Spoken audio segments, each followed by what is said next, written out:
Hey guys, and welcome to the Working Money Channel. The crypto market cap is still in and around that $209 billion mark. Okay, Bitcoin up a little, Ethereum up, XRP up just a smidge. XRP right now trading at about 0.198, so just about 20 cents. And, guys, over the last, let's call it a month, we've just seen a steady increase for crypto. Guys, I have BTC on the daily right now. Nothing has changed in the last month, okay? After we saw a dump, we were seeing buyers getting anxious and buying up Bitcoin, buying up XRP, buying up all the other cryptocurrencies in the space because I guess investors were realizing that this dump is unfounded. This is just mimicking what's going on in the rest of the market today, guys. I have the S&P 500 up here on the daily. The beer flu pandemic really has had an effect on things, although cryptocurrency recovering quite nicely. Not too much more to say about that. I got XRP Crypto Wolf here on Twitter at XRP Crypto Wolf. Posted this Forbes new 2020 billionaire list, features 4 crypto entrepreneurs with a combined net worth of $8.7 billion. So what does Forbes have to say here? So 4 crypto entrepreneurs with a combined net worth of $8.7 billion have made it to Forbes' 2020 global billionaire list. We've got Jeff Bezos, obviously occupies the top spot, followed by Bill Gates, Bernard Arnault, and Warren Buffett. But then 4 members of the cryptocurrency industry were also named, including Bitmain's McCree Zhan, Jihan Wu, Ripple's co-founder Chris Larsen, and Coinbase chief executive Brian Armstrong. Their personal wealth is estimated to be $3.3 billion, $1.8 billion, $2.6 billion, and $1 billion respectively. So Chris Larsen making the billionaires list, and of course they are likely including his XRP holdings in there as part of his net worth. I don't know if you guys remember that article that came out after the bull run that was talking about crypto's first multi-billion dollar something or other, and they had Chris Larsen on there. And because XRP went up so fast in price, Chris Larsen became that first, whatever that milestone was. It was such a memory ago now, I have a hard time remembering every single little detail I talk about, considering I do a video every single day. Do you know, guys, I haven't missed a day since June 2018. I was actually kind of worried that I'd catch the beer flu. I have been pretty good, though. I have been social distancing, but I was worried, one day, what if I got sick and I couldn't do a video? Haven't missed a video. And no, I'm not just tied here to my computer all the time. I do go on vacation once in a while. What I'll do is I'll pre-upload videos. But I do that for you guys. I know you guys love the videos. Every single morning you expect videos. So I try to make sure I do at least 1 video a day, if not 2. Nevertheless, let's move along here. I got Matt on here, Matthew Liny on Twitter, blockchain and Europe payments. Banks in the defensive mode. So this article here from FinExtra, blockchain and Europeans, banks are in defensive mode. So this has to do with this idea that on top of everything else, okay, despite the fact that the world has been changing all along, pre-pandemic.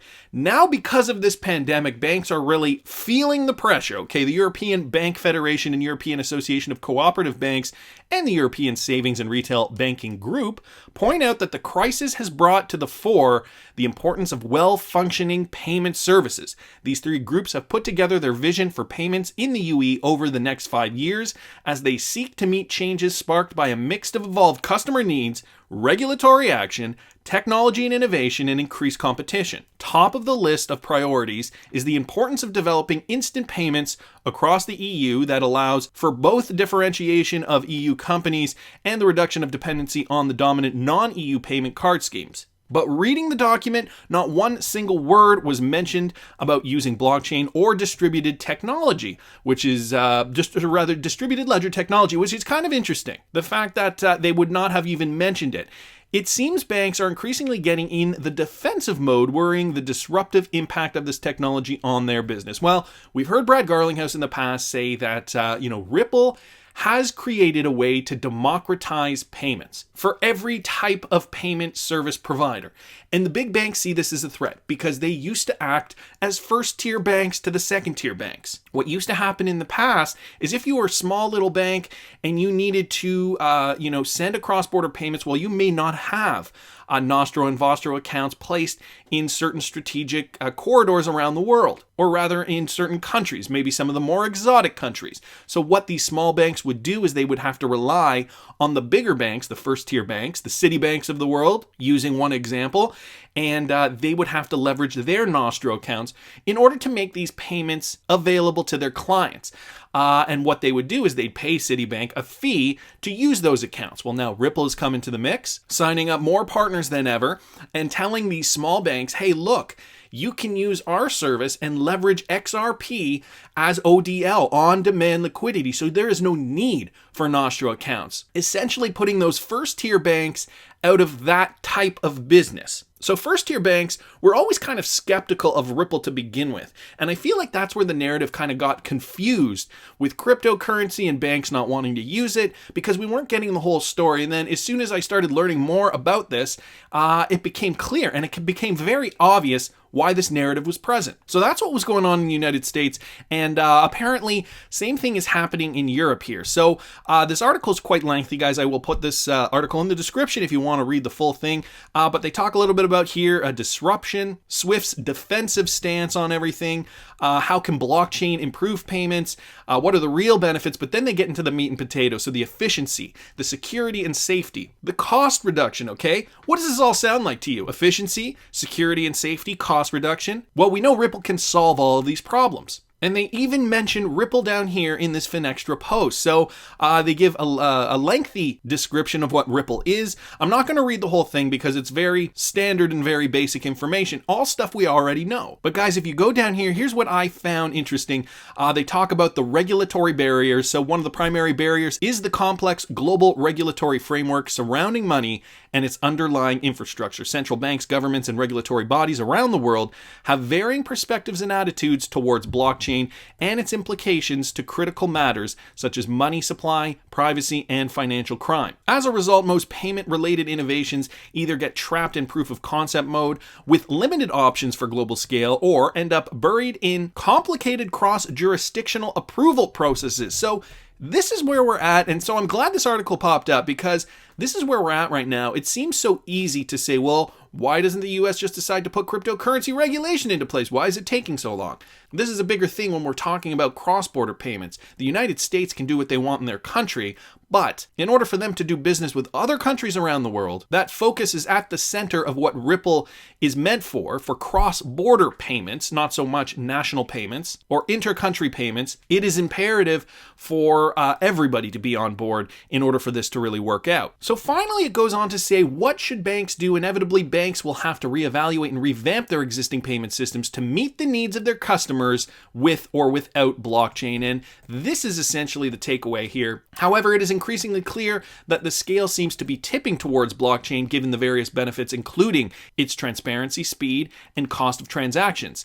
In the realm of cross-border payments, some financial institutions are already working with blockchain providers to give their customers fast, secure, and cheap services. This is Ripple, so they're essentially saying other providers are using blockchain to give their customers exactly what Ripple is delivering, and in a lot of cases they're already using Ripple. So banks need to step up, they need to get on board, and I'm sure they will in Europe and in the United States as time moves on. Guys, did you see this? Ripple's co-founder receives 74 million XRP as suspicion within the community grows. Now, this with regards to Jeb McCaleb. This AMB Crypto article talks about the rally. They talk a little bit about what the price did for XRP.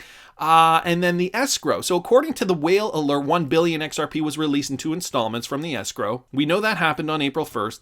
However, Ripple locked away 9 million back into the escrow almost immediately because the XRP just isn't being used right now. But on March 31st, Ripple's OTC distribution wallet was noted to have transferred 74 million XRP, worth 12.7 million at the time, to an unknown wallet. Even though many panicked as the escrow amount wasn't released yet, this transfer could be done to provide immediate liquidity. And so here's the Whale Alert transferred from Ripple OTC distribution wallet to an unknown wallet. The market may have let this slide. However, the main risk and doubt that encompasses the community was the XRP held by ex-Ripple executive and co-founder Jed McCaleb. On April 8th, McCaleb received another installment of 63.704 million XRP.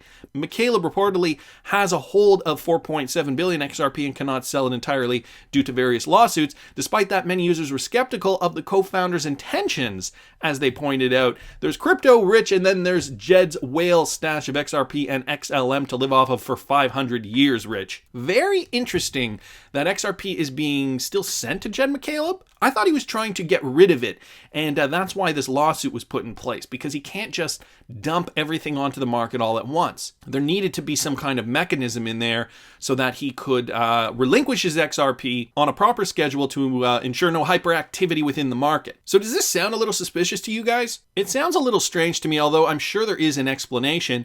If you guys have any thoughts, put it in the comments section. I'm interested to know what you guys think this is all about. This article goes on to say, additionally, according to a report published by Whale Alert, noted that the settlement between Ripple and McCaleb may end sometime in 2020, and that will free the latter from withholding sales of XRP. So we know that this deal was supposed to end this year. It has been going on for a few years now.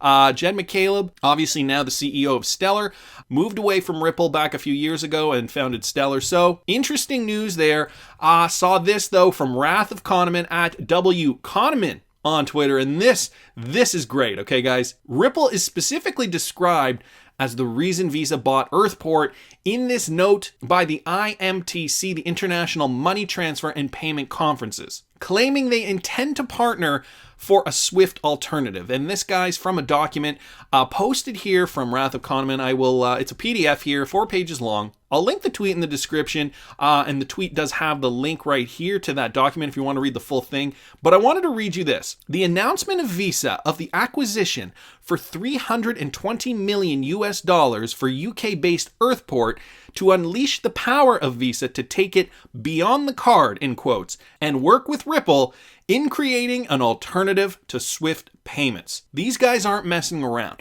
They want to take on SWIFT full force, blow them out of the water, leverage XRP for ODL and RippleNet in order to make this happen. Visa realized, we need to partner with a company that already has the latest technology integrated within in order to make this happen. And so that's what they did. More than a year ago, settled that Earthport deal. I believe it was December 2018. And boom, now they're coming out and saying it in this document. So thanks so much, Wrath of Kahneman, for posting that. And just rereading that gives me a renewed sense of excitement, guys. Maybe it was part of these articles today, the fact that Jed McCaleb, we've talked about him briefly. We talked about Chris Larson holding XRP, Jed McCaleb. And yes, they do hold these huge quantities, but they're holding them for a reason. And when you see these naysayers out on Twitter, these Twitter trolls telling you XRP is going to be worthless, boy, it really goes to show that they can't see beyond their own feet. There is only one reason Chris Larson and Jed McCaleb and all the others in the Ripple hierarchy are holding XRP. They understand its value. They understand that it will be worth more money once regulatory clarity comes to pass and once it is widely used in the ecosystem. And Ken Melendez on Twitter really sums this up. This is from @_Ken Melendez on Twitter, and he says, "I'd rather invest resources into crypto and get completely wrecked than pass on the opportunity and feel the pain of regret for the rest of my life." 100%, brother, 100%. Anyways, that's just my opinion and Ken Melendez's opinion, apparently. But I want to hear what you guys think. Please subscribe to the channel if you haven't already. Like the video if you like the content I'm providing. I always love hearing your comments. See you in the next one, guys.